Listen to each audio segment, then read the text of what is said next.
नाशिकमध्ये होऊ घातलेल्या सिंहस्थ कुंभमेळ्याला अवघे काही महिने शिल्लक राहिले असले तरी ज्या गोदावरीच्या पाण्यामध्ये लाखो भाविक सिंहस्थामध्ये शाही स्नान करणार आहेत आणि ते पाणी तीर्थ म्हणून पिणार आहेत, त्या गोदावरीची बिकट अवस्था अद्यापही कायम आहे।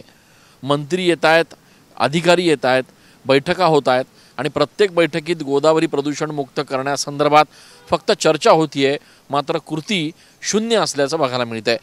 काही दिवसांपूर्वीच मुख्यमंत्री स्वतः नाशिकमध्ये आले, त्यावेळेला देखील त्यांनी सांगितलं होतं की गोदावरी प्रदूषण मुक्त करणं हे प्रशासनाचं सगळ्यात प्राधान्यक्रमाचं काम असेल।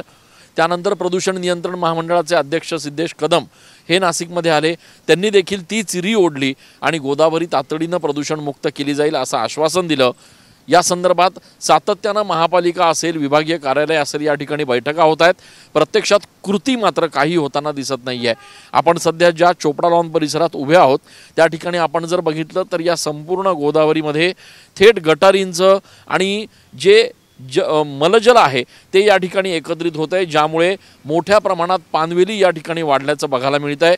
अशा पद्धतीनं जर पवित्र गोदावरीमध्ये मलजल पाणी एकत्रित होत असेल, जर गटारीचं पाणी एकत्रित होत असेल आणि त्या संदर्भात प्रशासन काहीच करत नसेल तर कोट्यवधी रुपयांचा सिंहस्थाचा निधी नेमका का द्यावा आणि त्या निधीनं नेमकं इथे काय काम होणार असा सवाल देखील आता उपस्थित होतोय।